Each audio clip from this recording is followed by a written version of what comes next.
Welcome to another episode of the Blue Crew, a New York Rangers podcast on the Believe Podcast Network. I'm your host, Jonny Lazarus, joined by my good and angry and upset friends, Cody, Frankel, and Avery Zaretsky. Listen, I don't even know what to say. The first thing I will say, I want to say it first. I saw Avery at the Garden last night. When I saw Avery in between periods in the Chase Lounge, the Rangers had a 1-0 lead. Avery has been telling me about his diet, and I saw him with 3 different desserts on his plate. Next thing you know, the Canes score 3 goals in 6.5 seconds, and the Rangers lose. So is Avery cheating on his diet the difference in this series? Well, I just want to add to that. Does it count if only you saw it? Well, everyone in MSG saw it. Shit. All right. I just want to start off. I don't want this to be such a depressing What desserts were they, dude? No, I think that's funny, but I'm not. I'm really not in the mood. First, I want to talk about Melon. Melon, they make the greatest hats in the world. There's nowhere in the world I wouldn't go without my Melon hat. If you go to melon.com/bluecrew and use the code bluecrew at checkout, you'll get 30% off. Go fast because they don't do this often, and you got pretty much less than 2 weeks now, I think, to use the code. So go now, Blue Crew, use the code, and these Melon hats are the best. So let me tell you, they last 5 times longer than any other hat because of the structure they have, the antimicrobial things that they have in the hat. So the sweat doesn't seep through. You can clean them.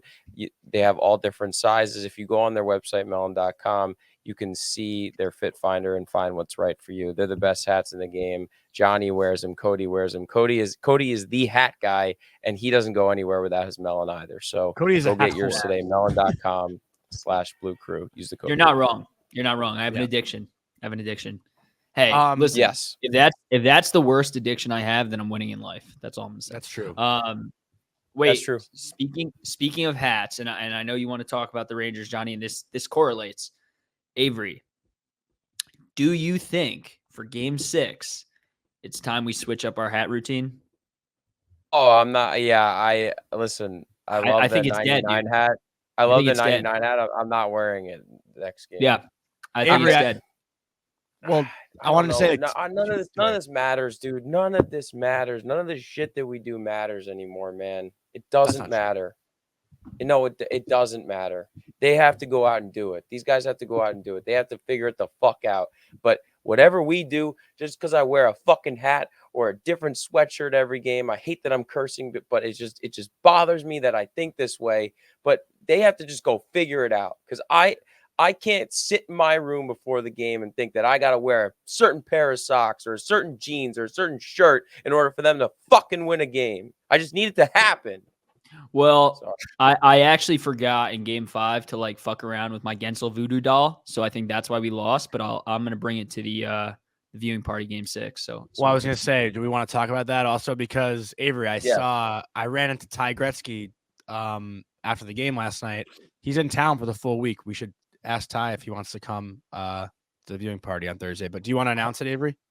100%. Yeah, Ty's a great guy. I was texting him a little bit because I was talking to one of the security guards I know, and he saw the hat and he was like, Wayne's actually here tonight. And then I figured Ty might be here because he usually travels with his dad. But yeah, great guy. I'll definitely hit him up, or you can, doesn't matter. But you're closer with him than I am. But yeah, we are doing a watch party at American Whiskey. If you don't know where it is, Johnny, I don't have the exact address, but it's right across the street from the Garden on the other side of the it's in between 7th and 8th. It's in between 7th and 8th on 32nd, I think, or 30th. West 30th. It's 247 West 30th Street. Yeah, and so 30th in between 7th and 8th Ave. Yeah. Yeah. And it's such a good spot, man. It's so low key and you wouldn't even think it was there. But then when you walk in, it's all Rangers. Kevin, our guy, the owner, does such a good job there, putting all the Rangers stuff up, getting it ready to go for game day. And there's some great offers where they're going to be doing some great things. $5. I got them right here. Oh, you got it? Yeah. Yep. $6 single cut golden ale, $8 whiskey of the day, $20 Bud Light pitcher, $35 Bud Light / Budweiser bucket, and $45 Happy Dad buckets, along with they do a Jell-O shot after every single Rangers goal. So come on out and see the Blue Crew, see us, hang with us. And I know I said none of this matters, but I watched Game 6 of the Devils series there, and we won. So go to American Whiskey. Come hang out with us. Yeah, and we'll post it on all our socials too. Yeah, exactly. Speaking of that, shout out to Rebecca, Brandman's sister. Avery and I met her in the Chase Lounge. Very nice. Came up and said hello. Took a nice photo. Always great seeing people that listen to the pod just say what's up. So that was cool. But do we want to talk about the game, or do we want to just get into fan? We have a lot, like probably the most fan questions we've ever had. Fan questions. Just get into it and just go. They're all going to be about the game. They're all going to be about, are we panicked? Are we worried? Fan questions. All right. So I don't typically look at the fan questions before. I just try to see how many there are. And I swear it's the most we've ever had. So I'm just going to pick and choose. But these fan questions are brought to you by Breakaway Payments. Rangers fans, if you own a business or work at a company that accepts credit cards as a form of payment, then listen up. Breakaway Payments has payment processing solutions for retail and e-commerce businesses, custom integrations, and more. Email fellow Rangers fan Brett at breakawaypayments.com or visit their website, www.breakawaypayments.com. That's www.breakawaypayments.com. Breakaway Payments will save your business a ton of money on those dreaded credit card processing fees. Let's go Rangers. I also will mention that after this, we will be having Jonathan Stewart on the pod. What? I was going to do a great segue. Okay. Ruined it. Sorry, but it's okay. Bro, just you're the absolute worst at segues. Yeah, but here's the deal, though. I know football the best, and Johnny doesn't know football, so that's true. But I didn't know that you were gonna like plan something out like that. But yes, we have Jonathan Stewart, the 11-year NFL running back for fantasy legend. 10 years with the Panthers in Carolina and a year with the Giants. Huge Carolina Hurricanes fan. So we're going to talk to him. We're going to have a lot of fun with him, and that will be coming up after these fan questions. Cody, why did you submit a fan question? Did I? I'm pretty sure I didn't. It's literally right here. What does it say? Top left. What does it say? We'll fucking win on Thursday, but it says we 11 instead of well. Oh hell yeah, guarantee. Were you like sleeping or drunk or something? Maybe.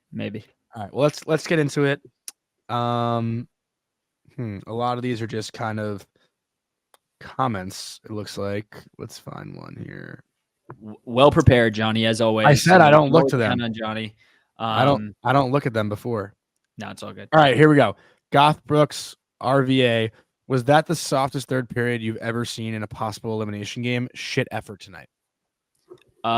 It was really bad. Yeah, it was really bad. I don't know if you guys saw, Valley's post. I think I posted in the group chat, but we had one goal expected. Like that is, I thought it was one high danger chance. Yeah.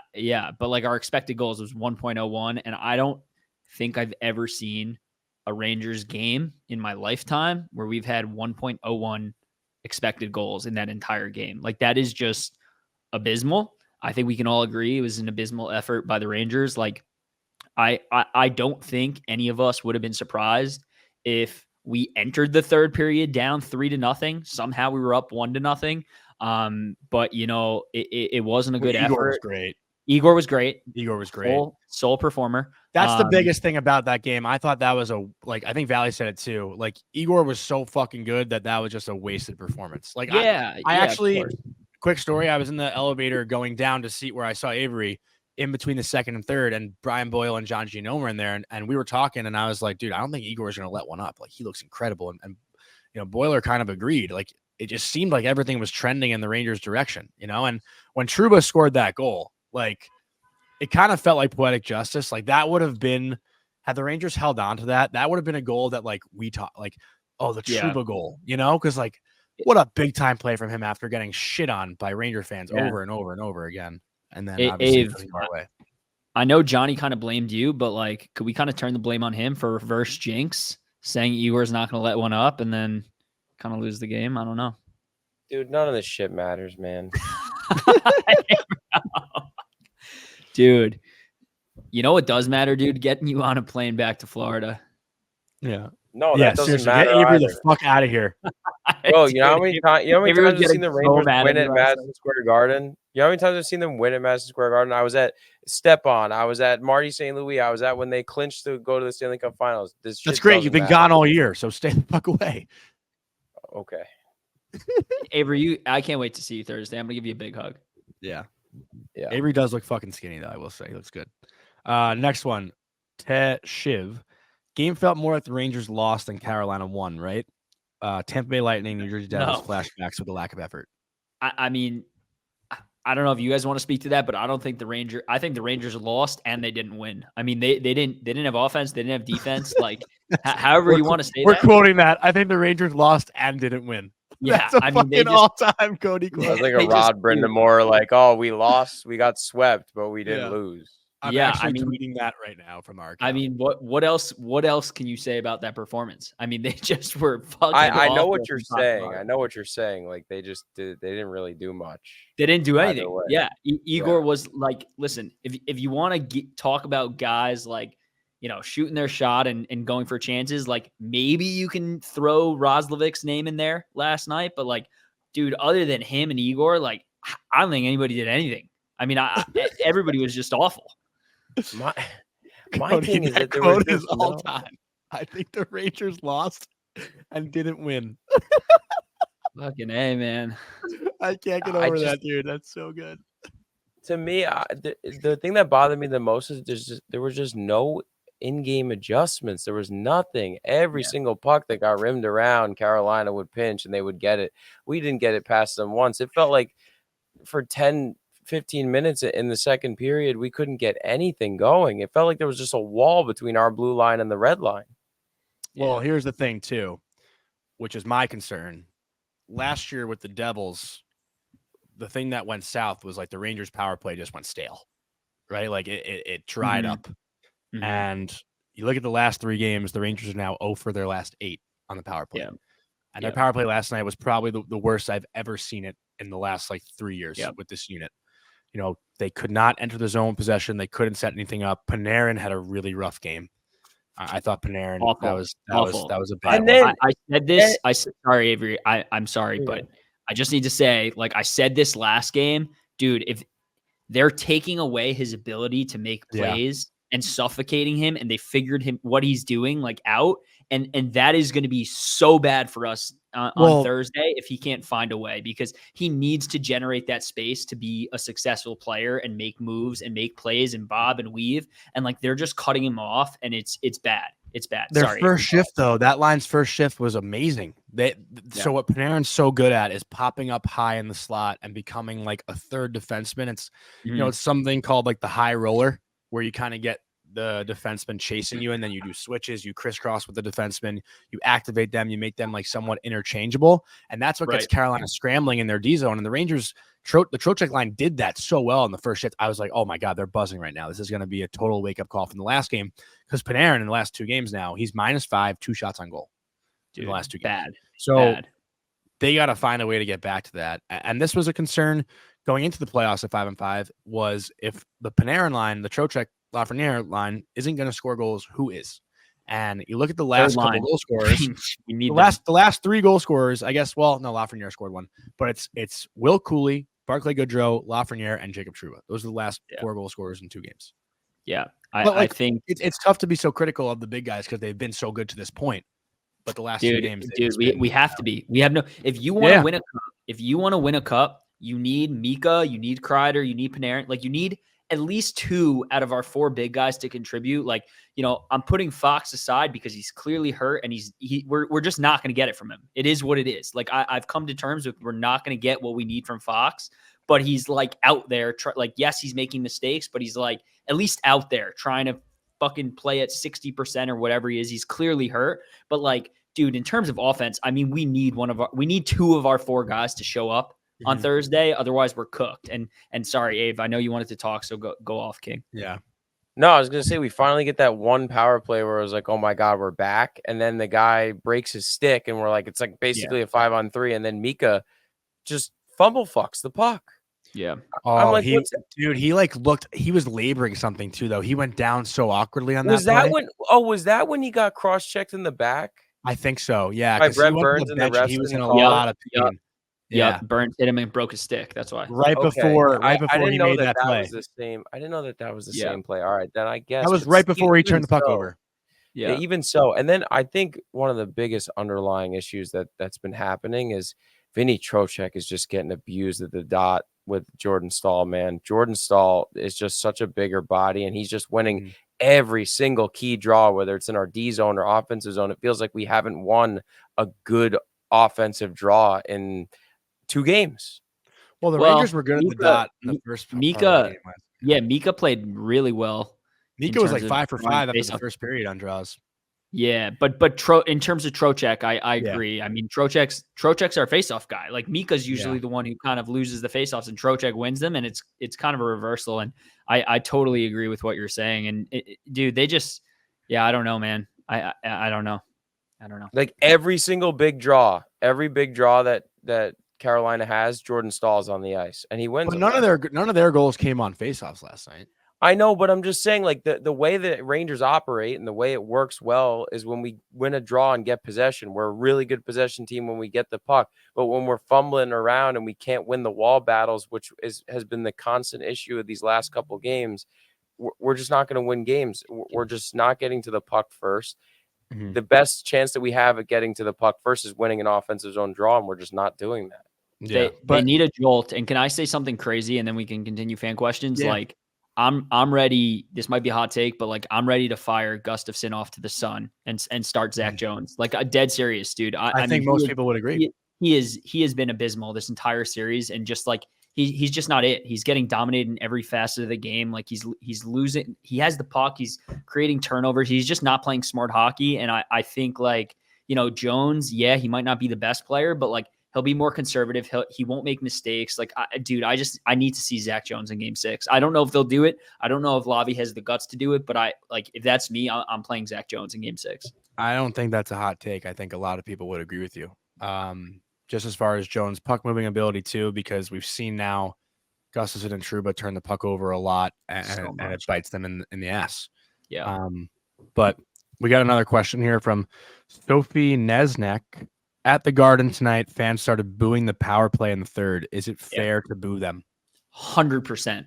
100%. It's 0 for 8 in 2 possible elimination games to go to the Eastern Conference Finals, and they decide to like shit the bed. I mean, like, Game 3, if you wanted to give them a pass, totally understand.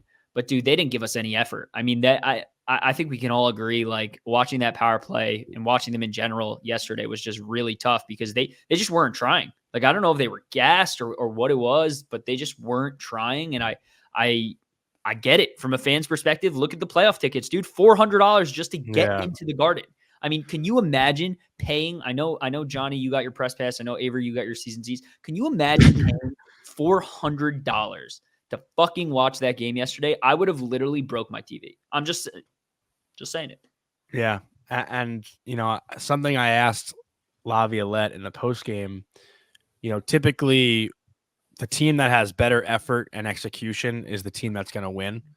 And I asked him if he can feel confident about the team's effort, even though they didn't execute. And he was just like, good question. I don't think we were sharp at all. Like, there was a lot of issues in that game. Like, I don't even think like the effort wasn't really there.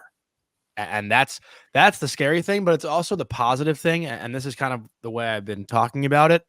The 3 goals they let up last night are all fixable mistakes. The first goal, the Rangers clear the puck out. Orlov gets it, does a tight turn. Rosovic, a mental error, does a fucking flyby. It's a lazy play, a flyby. And then Mika also goes for a pretty bad change. Jordan Staal gets the puck with speed. Braden Schneider's 10 feet back because he thought they had numbers. Like, there were 4 guys in the frame when you look at the goal, and then all of a sudden Jordan Staal has that big reach. Keandre doesn't really try to take away Jordan Staal. He plays the pass, and Staal goes right around Igor. The second goal, Panarin, unaware that Kuznetsov's there. Just loses the one-on-one battle on a rebound. And then the third goal, it's Trouba, a turnover, and Mika isn't really there to help him out. Like, these are just – it's fixable things, though, and that's the positive way to look at it. It's not like they can't figure out what went wrong. They just got to fucking tighten up. And I just want to say one more thing. Like today, I asked Laviolette about, and Jackknife 82 brought this up on the last show, that Laviolette is a coach that came back from down 3-0 and won a series. He's been on the other side of this with Philadelphia in 2010. So I asked Laviolette in that experience, and I'll plug the actual clip here. I'll just let it play out. But hey, Peter, thank you again for doing this. Like everyone else said, and I think, oftentimes in these situations, a lot of the questions are always about playoff experience, and we talk about the players and, their maturation and whatnot, but I think coaching experience helps in this too. And you've been a coach to come back in this situation on the other side from down 3-0, and coaches talk about fighting for their lives. Are you going to use that experience in your own experience at all, as opposed or in regard to having the team play with a little bit more desperation and urgency now that they're somewhat fighting for their lives? Yeah, desperation's a funny thing. You can't give it to somebody. You actually have to feel it, and you have to be in it, and then you can rise to that level. And so we move into the next game, and you realize now that the window's a little bit smaller and that desperation level rises. But there's always conversations that we have with the team to be ready, whether they're motivational or they're instructional or they're systematic, whatever they might be. And, we've got 2 days to get things squared away here. Essentially, the Rangers have to find their own desperation, and they haven't had it because they didn't really need it, and you can't really force it. So I think that's something big to look for in Game 6. But back to the original question, if the power play is not performing and you pay a lot of money to go see them play and they put out that kind of effort, you have every right to boo them, especially at a certain point in the game where it's somewhat out of reach. If it's a 1-goal game with 5 minutes left, don't boo. Like, encourage them to tie the fucking game up. But if they're down 2 or 3 in the last few minutes, yeah, you can let them hear it. I mean, Avery said it best, man. Like, from my perspective, like, coaching can only get you so far, right? Like, Lavi's answering the questions right now. He has to answer all the reporters after that showing. It's not an easy thing, but he's sitting there doing it. But, like, dude, if our guys don't show up, like, you're dead in the water. We need our top performers to perform on Thursday, or you're in trouble. Where coaching does come into play is they now have 2 days to fix those simple mistakes that you said are all fixable, and get ready for a team that is desperate. And you need to find even more desperation now, because I don't know about you guys, but like, yeah, they're up 3-2, but it sure as shit feels like they're down 3-2 right now. So they need to find a way to win the one game. And, a lot of people are going to look to Laviolette to figure out ways on how to do that and fix whatever's wrong over these next 2 days. Avery, anything? Nope. We had a question. I'm trying to find the stat from President Serta.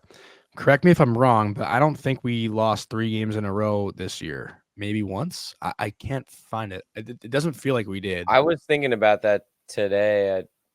I don't remember the last time. I mean, we maybe lost back-to-back games maybe twice this season. The end of the season, before we went on a hot streak and won like 6 straight or whatever, or 5 out of 6 to end the season, we did have a pretty poor stretch. I'm wondering if that was either 2 games in a row or 3 games in a row. I don't remember. I'm looking it up Philly, right and we lost to the Islanders. But I don't remember. I mean, listen, during Igor's like poor play, that like 3 weeks, it was all blur. So we could have, but I don't think we did. But to that point, right? In January, we lost 4 in a row. 4 in a row. And then but one was OT, right? That's it. 4 in a row was it. We lost to Montreal in a shootout, then Vancouver, then St. Louis, and Washington. Yeah. So again, none of that matters, right? You need to never win lost game. 3 in a row though. That's it. That was it. You need to win one game. You need to win one game, and you need to find a way to win. And it's as simple as that. Like, nobody wants this nobody wants this going back to the Garden. Like, if it goes back to the Garden, do we have the advantage? I'll tell you who does. Yeah, sure. No, we can. No, the NHL. Game 7 at Madison Square Garden on a Saturday. Ratings. They can go shove it, because we need to finish this shit in 6 in Carolina. We need to find a way to win. I don't care if it's not a pretty win. I don't care if it's 2-1, 3-2, 4-3, whatever the hell it is, but you need to find a way to win that game in Carolina. Yeah, I mean, they just took one in your building when you should have closed it out. Like, go do it. And Trouba had a good point. I mean, he said that they worked hard enough to get themselves to a point where they have this buffer, but they're not going to take it for granted. They got to get it done. Next question is from, it's actually a comment, and I did see a stat about this today. I'm trying to find that stat too, about I think it was 80-something% of the time this happens, but James Chrysler said, just want to point out Vegas went up 3-0 last year on Dallas and then killed them in game 6 after Dallas won 2 games in a row. So something to point out. I hate personally these like comparisons like 94. Yeah. Like I hate it because it doesn't fucking matter. I mean, if they don't take care of business, they're going to lose 7-0. Like they need to take care of business and find ways to win. The trends that happened 20 years ago does not apply to this team today. Like they just need to find a way to win. And like, if the guys who have been bottled up these last 2 games don't perform, like we need Trocheck, we need Mika, we need Kreider, we need Panarin, we need all these guys. Like we need all these guys. It has to be a collective team effort and they have to find a way to get it fucking done. That's it. To that, bench Rempe. I'm done with that shit. To that, we have a comment from NY Rocky 93, friend of the show. He said, not a question, just wanted to say I'm so disappointed. Feels worse than it actually is, which is true. And that's a good point that Chris Kreider made last night. If you said before the series that the Rangers would be up 3-2 going to Carolina, I think everyone would take that, right? Like I think we all said, all 3 of us said Rangers in 6. We did. You can't win in 6 if you don't lose 2, right? But like, I think the way it happened, the pressure it felt like was on the Rangers in game 5 to get it done because of this feeling right now. Yeah. Going back to Carolina, knowing it's a difficult place to play in, and then anything can happen in game 7. We all know that. But if you really think about it, with the way the Rangers have bounced back all year long, this is really still a good position to be in. Totally agree. I've said this to you guys many times. I've said this in the group chat. Like, I think we're taking care of business in game 6. I'm convinced we're taking care of business in game 6. But to keep hammering home the point, like, we have to show up. I think a lot of these fans are ourselves included. Like, we all have PTSD from last season, right? Like, we all have PTSD from that fucking Dougie Hamilton OT goal. Like, that's etched in our brains. And it's, if you want to talk about the past, like, that's literally in correlation with what happened when we came back 3-1, 3-3 in game 4, right? Like, we could have ended it there and we didn't, and you let them hang around and now they're here. So to avoid that shit from repeating itself, finish them in game 6. That's it. Fucking take care of business and finish that shit. Avery, do you have anything to say? I'm speaking for the both of us. Yeah, Avery's just like fucking. No, I'm just, I'm also just like answering emails because it's a crazy day, but yeah, no, I think you guys have all made really good points. I'm depressed. You're not depressed. You're like the positive guy. Yeah, you're the positive guy. I know. I like to be the positive guy, and I think it aligns with my beliefs about pretty much anything in life. Is I'm typically a more positive guy. I know that, and I kind of talked to you guys in the group chat about it last night. Is that I'm able to come back from certain moments in my life and in hockey and as a Ranger fan. But if this happens, I will not be able to come back from it. I won't. So listen, I think a lot of the Rangers end up making their bed every single night, and they got to decide how they want it to look.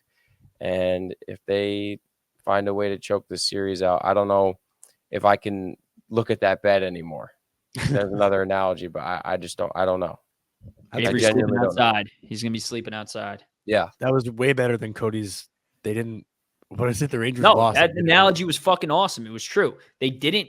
I was agreeing with him. No, I'm saying my analogy was awesome.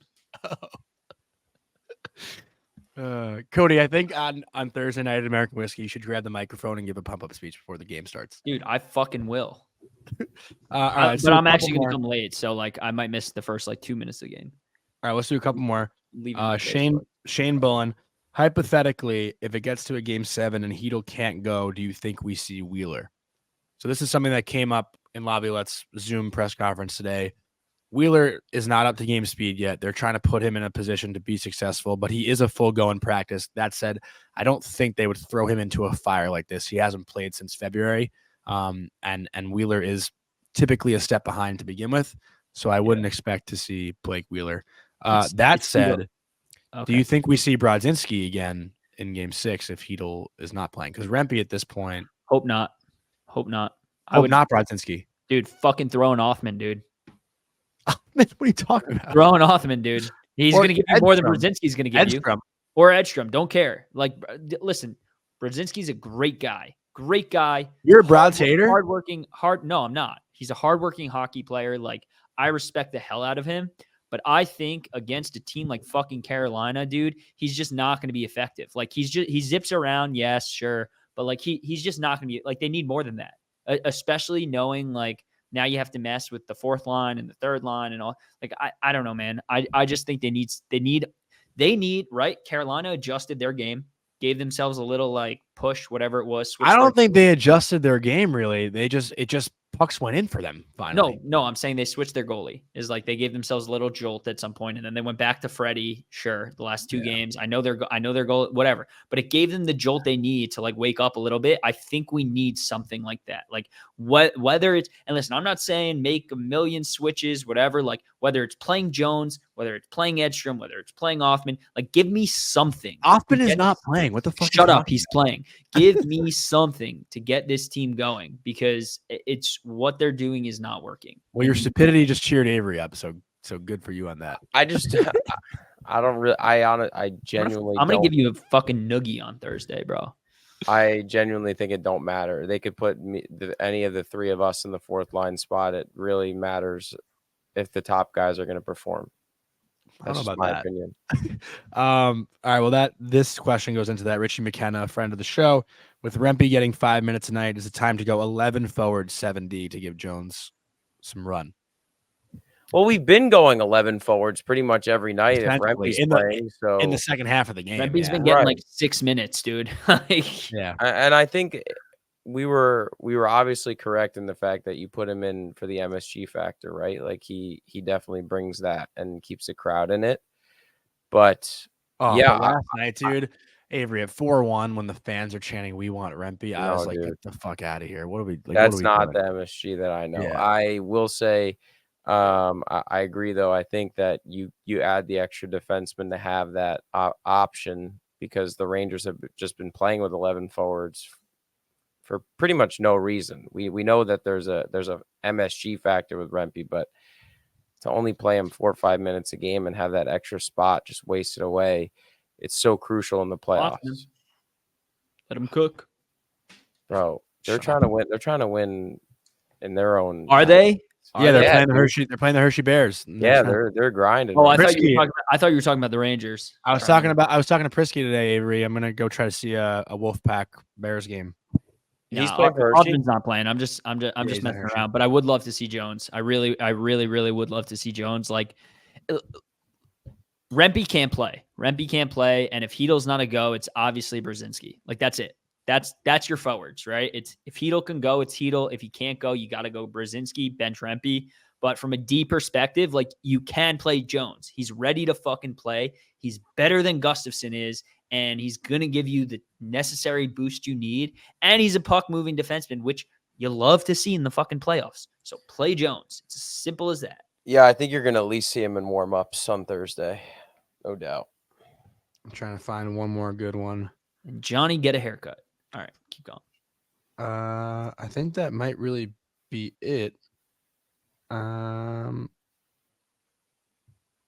see. Yeah, I think that's really it for as far as like the legit questions go. I mean, everyone just kind of wrote in with their concern, but I guess we'll go with this last one. You've been Bexed. Disappointment, are the Rangers we know back to do that to the fans at home and not put up a fight? No. What I will say as well, Jordan Stahl, I asked him about like which team had more pressure going into Game 5, and I want to get the exact quote because I found it pretty interesting that he answered a question even about the other team. But Jordan Stahl said, where is the quote? Game 5s are tough, especially when you're at home. You don't want to go back on the road and you want to close it out, but we gave it all we got and we found a way. Like the Rangers probably felt all the pressure in Game 5, and now the Hurricanes in return will probably feel that on their home ice. Like if the Rangers can have a good first period and I just spit so much, and silence that crowd.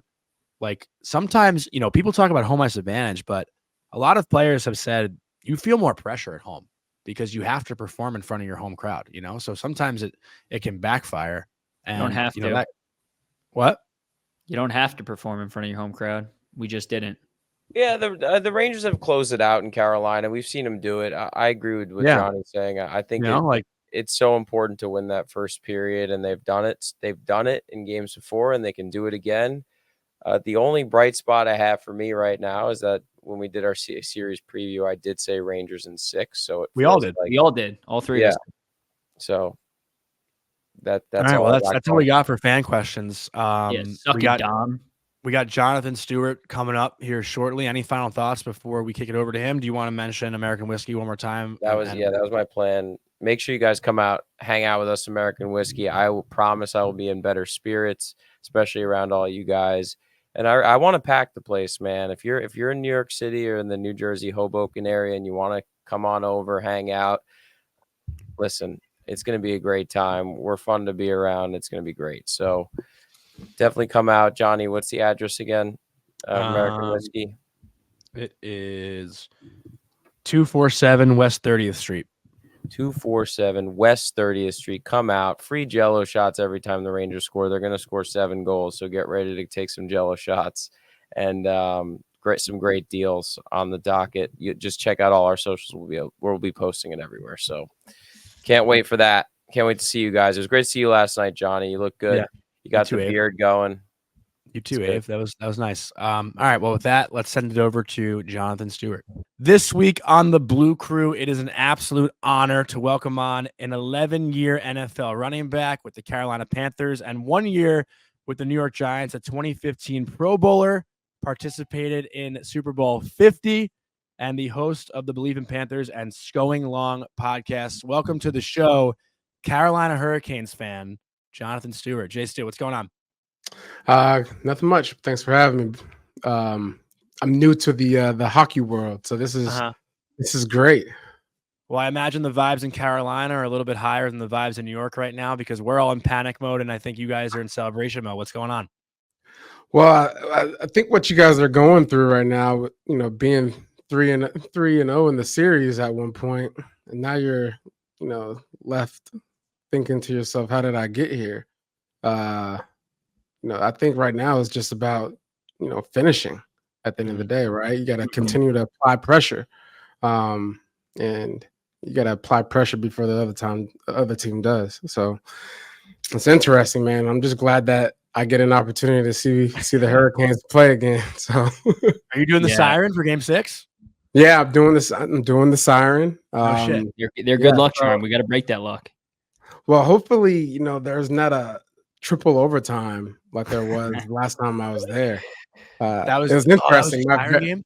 Yeah, so my first game ever watching hockey live was last year, and triple overtime in the playoffs. Yeah, wow. And literally, it was the energy was out of this world. I became even more of a fan because I was actually there to experience the excitement level, but actually understand what these timeouts are, the holds on the games, the 2 halftimes, basically, the extended period of time there. So because when you're watching for the first time, you're just like, why are they stopping? What's happening? I don't understand. So, but when you're there, it's all part of the process. And you actually understand the game, the nature of the game, how hard it is. I mean, these guys are giants basically on skates, on ice, controlling a puck, going, probably a minimum of 20 miles per hour at all times, and ramming into each other like continuously. I mean, the level of respect that I have for hockey players is through the roof at this point. So, it's a good sport to watch, and I'm glad that we've been good for the last 3 years, and they've been giving fans something to be excited about, especially with all the other sports in the Carolinas right now outside of college. There hasn't been too much excitement lately. Yeah. No, you make some good points, and similar to NFL playoffs, right? NHL playoffs has a certain intensity about it, and the Rangers Canes obviously has been a crazy series so far. It's it's going down to the wire here. You know, what would you say is the most compelling thing for you watching playoff hockey? Is, you know, both now a fan and someone of such a competitive nature? The importance of depth is huge in hockey, especially when you get those situations where, what is it, the power play? Yep. You know, those situations where you're missing a guy, it's hugely important to have somebody that's in there, especially towards the end of the game where guys are wearing out, tired. You know, it's the guys in playoffs the guys that step up in the playoffs are the guys that you necessarily don't really hear their name often. I mean, I look at the last game, you know, the guys that came through there at the end, you know, those aren't necessarily your top scorers or your top assist guys. And they came through the clutch there for us, extending the series. Mm-hmm. I actually, you know, it's funny. I didn't really have this prepared, but my brain kind of just went here. This is how I operate. I'm kind of a fucking idiot sometimes, but Don't be an idiot. Don't be an idiot. I have a rule change proposal for you in football. Okay. So, you know, just like you're kind of a new hockey fan. I'm not the biggest like NFL fan. I don't really know, you know, a lot of NFL history and whatnot, but what if when a defending player in the NFL committed a penalty, instead of like a 15-yard, 10-yard penalty, they took that guy off the field for like that 4-down play? Would that be something of interest in the NFL? Am I onto something here? That is, I don't think it's a bad idea. For wide receivers, it'd be a touchdown. For like the 4 downs. It's a little bit more unfair from the advantage standpoint, because I feel like in hockey, there's a lot of movement, continuous movement, so you can find leverage, you know, based off of feel. And a lot of times in hockey, nothing's the same.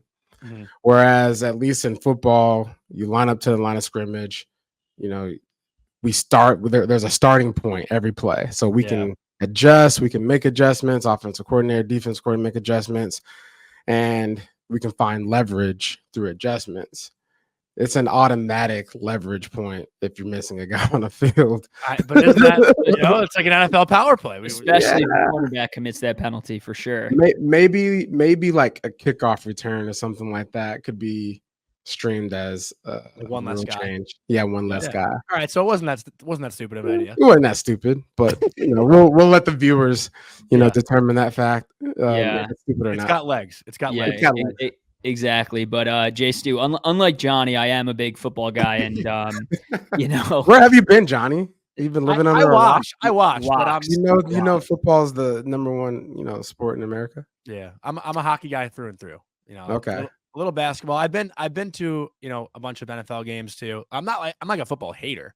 I just don't. No. You're not like Austin Rivers right now, are you? Austin? Oh, the NBA player? Yeah. What's going on with him? You haven't heard? No. So Austin Rivers says that right now there's 30 people in the NBA that can just jump into a uniform and play football and dominate. What? Yeah, he's crazy. That's not me. That's not me. Don't worry. All right, as long as you're not that. No, he's not that. I respect it and I enjoy watching it. I just don't know it. Yeah, I feel it. All right, so I'm a big Jets guy, and you know, I've been through my own torture in the past. But how are you feeling about the Jets right now? I feel good this year, if healthy, right? If healthy, I think they could be a very good team. You know, I think the East got weaker and the Jets got better. So that's all you can really ask for. But we did just draft a guy, a stud rookie out of Wisconsin, Braylon Allen, whose NFL comparison was actually you. So, you know, for a young kid coming into the league like Braylon, like what type of advice would you give, having gone through it all and having a successful career? Well, being in New York, you got to block out the noise. And, you know, prepare. You got to be prepared. You know, if you're not prepared in this league, you're selling yourself short. And that's in everything, right? But this is the opportunity of a lifetime for you to really, you know, change your family, you know, for the future, financially. And just, you know, you have a platform now to do whatever it is that you want to do in life. So take advantage of, you know, off-field endeavors, and obviously bring your briefcase to work every day and put in the work. But I also say, regret hurts more than discipline.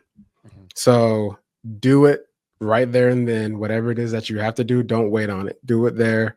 Do it now. Don't wait, because if you wait, you'll still have to do it in the long run. And just like doing your laundry, right?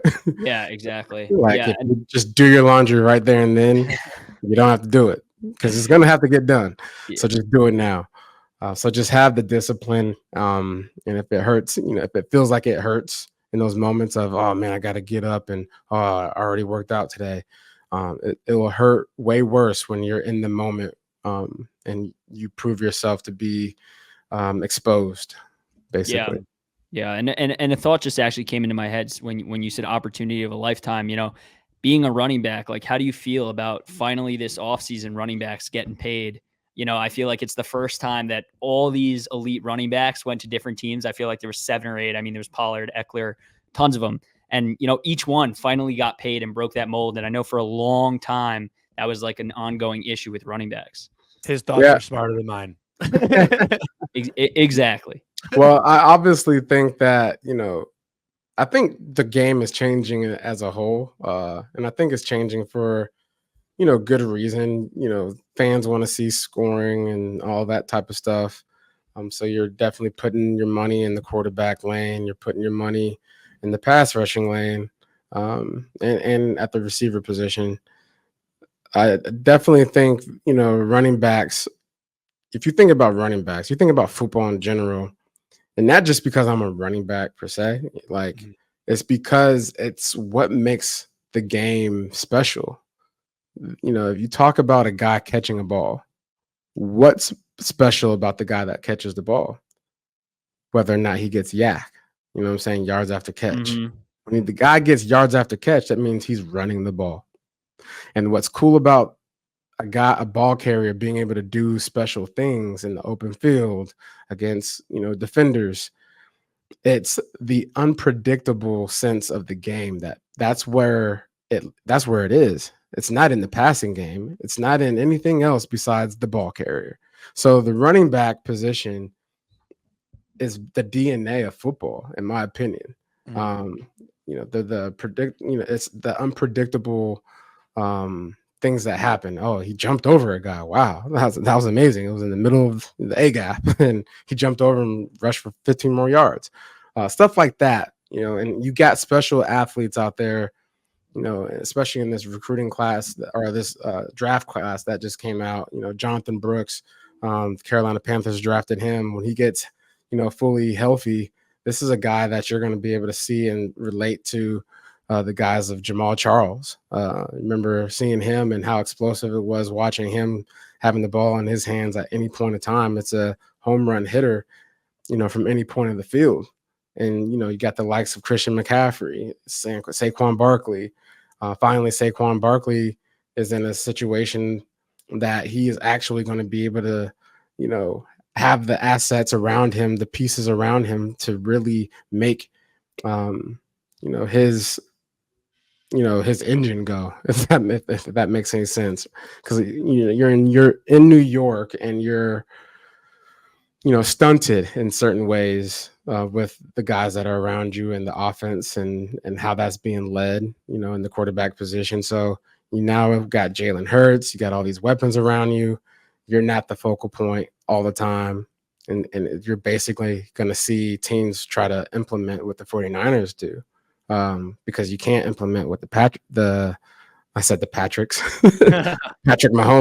team, the Chiefs.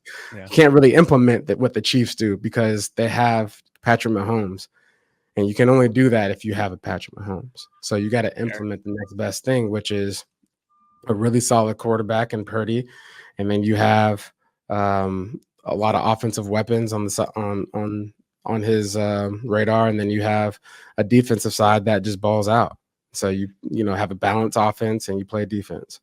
Kind of bringing that back to hockey a little bit, like it's interesting the points you made, and even just a running back and the core of football being running. Like everyone talks about hockey, if you can't skate and keep up, like you're not going to be able to perform. You're not going to be able to win, and that's something that Carolina does so well. The Hurricanes are one of the best skating teams in the NHL, but the Rangers, to your point of the Mahomes thing, they have like those stars like Panarin and Zibanejad, and Trocheck has been another one.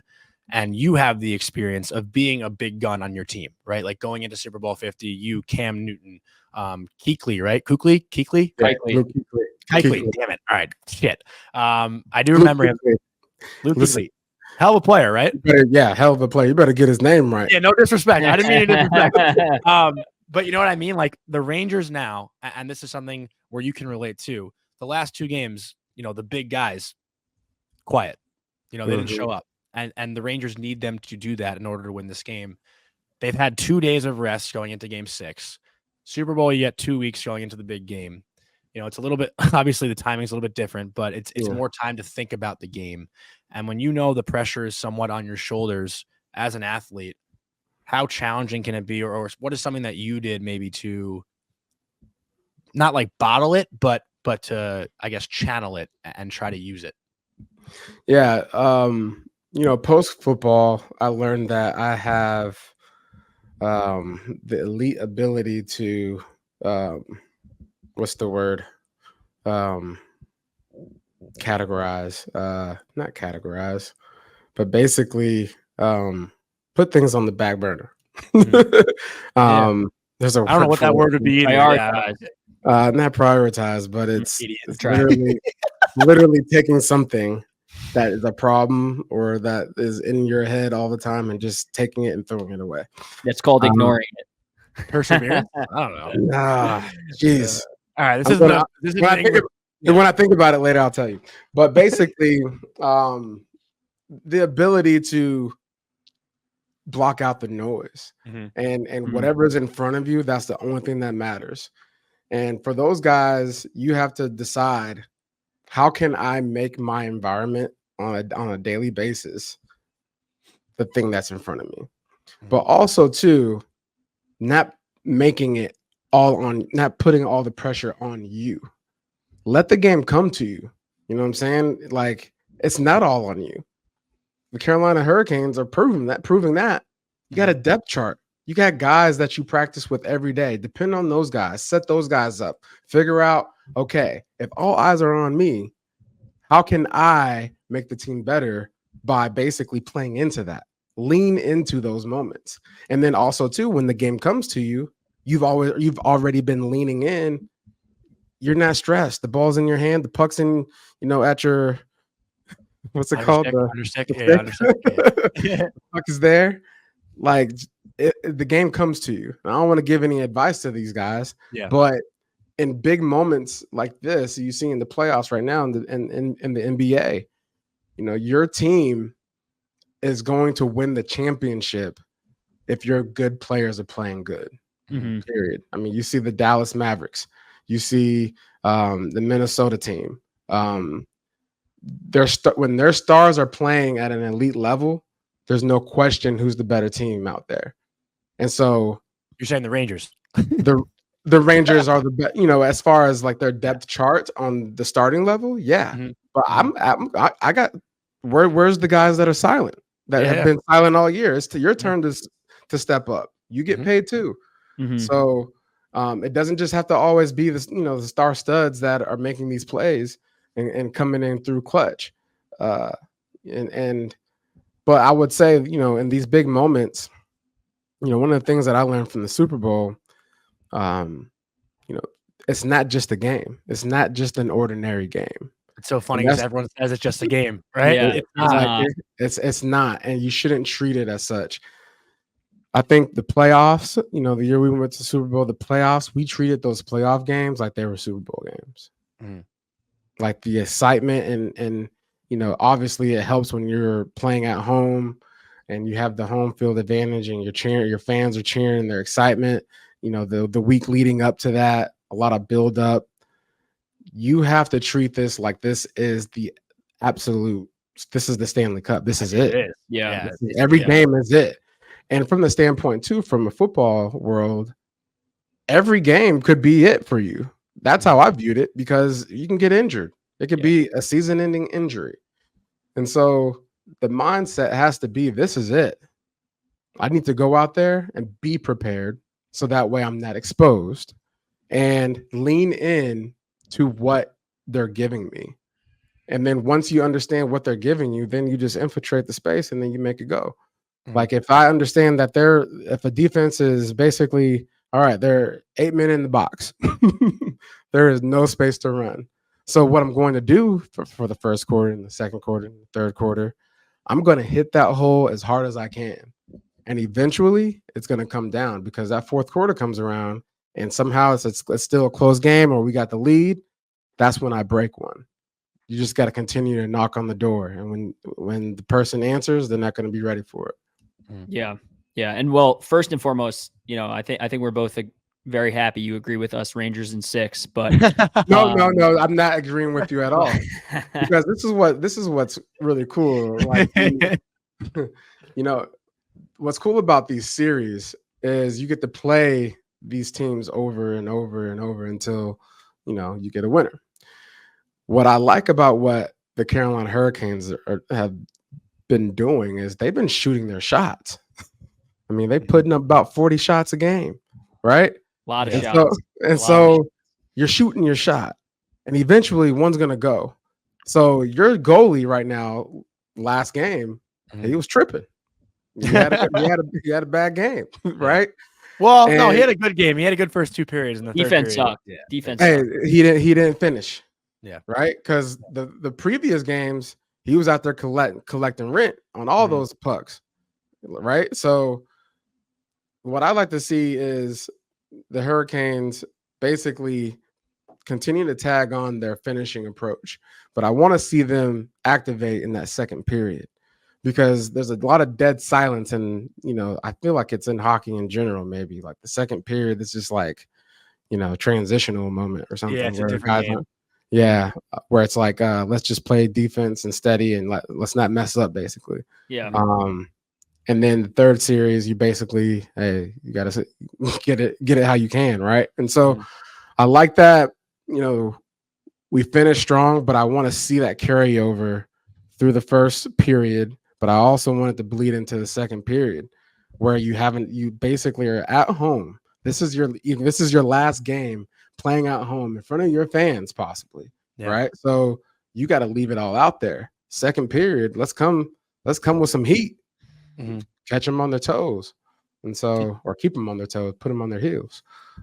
Do you have an extra appreciation for the 7-game series with how the NFL is just, it's one game, one shot? I mean, it's so interesting because you play a Super Bowl, right? It's one game. And if you don't bring your best game, that's it. Like, Carolina has the chance now to be the 5th team in the history of the NHL to come back from down 3-0 in a series and win it. And I'm curious, the sports are somewhat similar in the physicality, but so different in the way the playoffs work. Like you win your division, you get a bye. The Rangers won the league. They don't get shit for it. They get home ice. That's really it. So I'm curious on your thoughts of like the length of a series versus just working up to play one game. I respect the heck out of these guys on ice. First of all, I mean, like I said earlier, it's there's a lot, every sport besides golf. I mean, maybe golf is a contact sport. I don't know, but I don't know if I can. You're making contact with the ball, but the grass might mess up your hands. But basketball is a contact sport. Soccer is a contact sport. Football and hockey are a contact sport. But the difference between all those sports with hockey and football is it's a collision sport. Yeah. Right? There are legit real life collisions happening every single play. And I'll say on the football side of things, there's probably, in a given 8-second play, there's probably 13 different collisions that are happening, right? And they are full speed. But then you have hockey. Like I said last year, I went to this hockey game.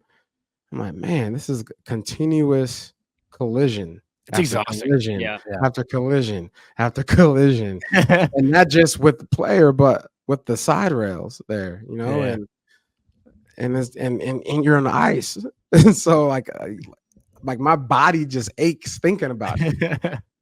And so I legit left that experience and saying to myself, man, hockey players might be the most well-conditioned athletes on the planet.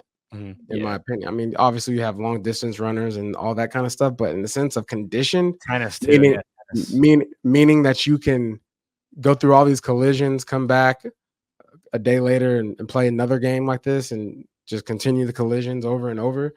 Your body has to be in elite top shape. It's unbelievable to witness. So kudos to the hockey players out there. I ain't got it. Yeah, I mean, you got your top players getting 18 to 25 minutes a night, and that's it. And it's like they're probably burning thousands and thousands of calories. But I want to talk a little bit about obviously the run. We should have a couple more each if that's cool, Jay Stu. Just like one or two more each. Yeah. Before Johnny interrupted me, what I was going to say. No, but what I wanted to ask you was, did you have any type of special game day routine, meal of choice? I feel like we hear stories all the time, having guys on where they had, whatever their favorite meal is every single game and so on. Like, did you have a specific routine and meal of choice leading up to each game, and especially during that postseason run? Was it Marshawn Lynch with the Skittles on the sideline? Was that his thing, right? Yeah, the Skittles. I know football. Yeah, you saw that on a commercial. Get out. But it wasn't necessarily the things that had to happen because my home games and away games are different. Home games, I lived right down the street from the stadium. So after we sleep in the hotel, I get up in the morning, eat some oatmeal, and that would be all I'd eat before a game.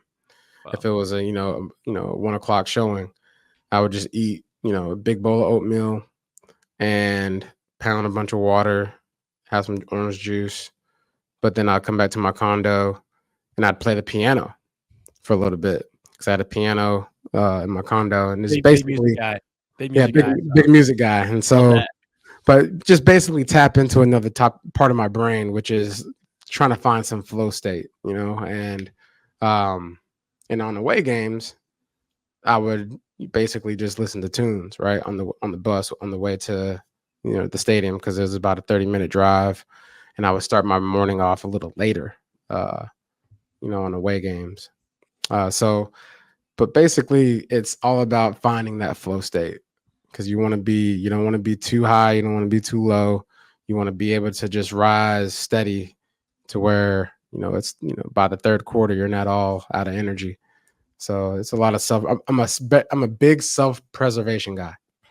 Well, speaking of music, Jay Stu, are you a Morgan Wallen fan? Yeah, I know some of his music. Are you a fan of my co-host Cody?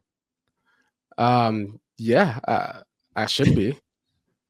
Okay, so game seven, if Carolina wins, is on Saturday night. Cody has tickets to the Morgan Wallen show. So do you want Carolina to win and ruin Cody's experience at the Morgan Wallen show? Yes, I do. I'll tell you, if they lose, you're a big Morgan Wallen fan. Yeah, I'm a big Morgan guy. Has he been on your show? No, we got to get him on your show. We got to get Morgan on. We got to get Morgan on. Got to get him on. Especially when you miss the show, and you can tell him that, hey, you shouldn't have done that. I feel like that happens every year. Or you're just gonna miss it. If we win, you deserve to miss it for being a Rangers fan, because they gave up a 3-0 run. I said to Johnny and our other co-host Avery, who can't be here, he's actually going to Morgan as well. We got the tickets forever ago, and this is how the world works. But we both said, if they lose game 6, I don't even want to watch game 7. I just want to enjoy the concert and somebody watch will tell. You can watch it from your phone on airplane mode and let it ride off into the sunset. Huge Morgan Wallen fan. This is good though. He came out with an album last year, right? Like 22 songs. Yeah. He just came out with a 6 song with Post Malone. Real good. Oh yeah, that song is good. I think I heard that song. Yeah. But I just got one question left for you. Okay. Throughout your time in the NFL, I would love to hear a crazy story, either maybe on the field, visiting an opposing team, being out in the city, practice, rookie year, draft, anything. Just give me something good that, maybe you can't read online or anything like that. I'm not gonna lie, bro. I had a really boring professional career. I showed up to work and I did my job. Well, I got one for you. I can tee you up if that helps. Yeah, tee me up. So I'm actually gonna also rephrase this into my own question, if that's okay, if that's allowed. Yeah, I suppose. So, obviously I don't know a ton about the NFL, but I do a lot of research for these shows. And I came across a story of you talking about how you pissed yourself your rookie year on the field after hydrating a little bit too much, and you got into a collision with somebody. Yeah, so you remember that I eat a lot of oatmeal in the morning, and I drink a lot of water. But I have a question, J2. Yeah, how did I do it? No. Is there any NHL player, if you were on the ice, that would make you piss yourself? Oh. And then you could tell the story. I feel like all of them would, because any guy that can be 6 foot plus, 6'3" plus, 200, probably 35, 45 pounds on ice. I feel like you got to be kind of low. You got to be. I call myself a little bit psychotic, crazy to play football. You got to turn on and off switch to go out there and make collisions, but to do it on ice and have this puck flying around, like barely grazing your face, probably got high sticks all in your face, and guys running. What I think they're running like 20 miles per hour. Yeah, around there. Maybe even faster. Maybe faster. Mm-hmm. Any man on skates that size coming towards me would make me not pee myself, but it would make me want to get off the ice. And I'm not good on the ice anyway. So but to answer your point, no man on this universe would ever make me pee my pants. Well, I was going to transition that into, do you think Martin Necas, number 88 on Carolina, pissed his pants when Jacob Trouba went to hit him, I think, in game 1? I don't know if you saw that collision when Trouba went like face first into the boards. Yeah, I don't know. Maybe I do know a story about a guy named Kinger, but I won't tell it. Okay. It involves him getting hit, and he did 1 or 2. And it was during a football game. That would be during his time to tell his story time. I mean, there's a lot of interesting stories. Practice. There's a lot of practices and stories. I mean, my first time getting to Carolina and practicing full go. You guys know who Thomas Davis is? Linebacker. Yep. Played at Georgia. He's a dog, and basically I ran a power play. Power plays are basically a gap, and I got hit so hard. It was an immediate hit. I got the ball and I immediately got hit. Like I got hit by somebody in the A gap. Johnny, you know where the A gap is? I don't. I was hoping. That was my next question. All right. So you got the center, right? And then you got the guard. The A gap is right between the center and the guard. Yeah. Okay. So I got hit so fast going down the A gap that I thought the hit initially took place from the A gap. Thomas Davis was on the edge, basically where a defensive end, like Julius Peppers, Julius I know Peppers. Him. Yeah, I know. Yeah, number 90, right? 90. Yep. Plays 90? On the edge. Yep. Plays on the edge, and he's lined up outside of him. That's how fast Thomas Davis got to me and took me off my feet. And that was my introduction. That was probably the hardest hit that I've experienced in the league. And it was in practice, and it was my very first hit and collision at practice by Thomas. Welcome to the NFL, J. Stu, huh? Yeah. So, and I still talk to him and give him heck about it. I love it. I actually have one last one since Johnny hijacked my question. Well, if you were stranded in the middle of an island and had service for 1 minute to make a phone call, which former NFL player is answering that call to scoop you up? Good one. Oh, that's a great one. Mike Tolbert. Yeah. Running back. Love it. Yep. He's gonna pick up. He's gonna say, "Hey, where you at, dog? Man, why are you all the way out there? How you get there? You by yourself?" I'll find a way. Yeah. All right. Well, JC, we really appreciate this, and we wish you the best. Anything you want to plug actually before you hop off? I know you're doing a couple of different shows. You guys can check me out at Believe in Panthers with Desmond Johnson and Skylar Callahan, and as well as Scoing Long, which is a Oregon Duck podcast covering the Duck athletics with Zach. And yeah, just check us out on all platforms. And yeah, man, just keep an eye out for me. I'm trying to get into this broadcast thing. Love it. But yeah, man, go Canes, go Hurricanes, and make it do what it do. Go 3-3, and then go back to New York and do what you just did last night. Mm-hmm.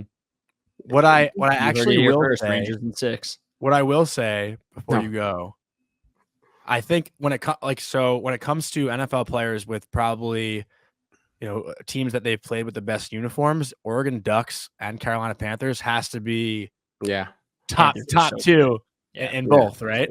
Oh yeah, they're definitely top 2 or at least 3 for Panthers. I mean, the color schemes, you can't go wrong, right? Unreal. Yeah, the black and blue. I used to rock a Jake Delhomme jersey back in the day when I was I remember him. Yep. And Steve Smith, that was a beautiful connection they had. But hopefully we just go out there and win this game. What was the okay? Canes and 7 now. Canes and 7. One more. Canes and 7. Canes and 7, not happening. Canes and 7. All right, fine. We can just end it on that. I was going to ask you about Steve Smith and his shit talk, but I don't know if we can go into that or not. Let's refrain from any Steve Smith banter. Okay. All right. Especially from a guy that doesn't know anything about football. I was asking. I was curious. No, all right. Rangers in 6. Great to have you. Thank you again. Canes in 7. And Rangers in 6. Canes. Let's go. Canes. I got it red in here for the Canes. Thanks, dude. We appreciate it. Thanks, all right, dog. Talk to you soon. Bye. All right, that was awesome, dude. That was fucking great. What a great guy. Yeah. What a fucking. And I hope he respected my honesty about not knowing a lot of football. But that's gonna wrap it up for today's show. Any thoughts for you before we wrap it up? Great interview by Jay Stu. Check out his stuff. Like he said, Rangers in 6, and let's do this thing on Thursday. LFGR, baby.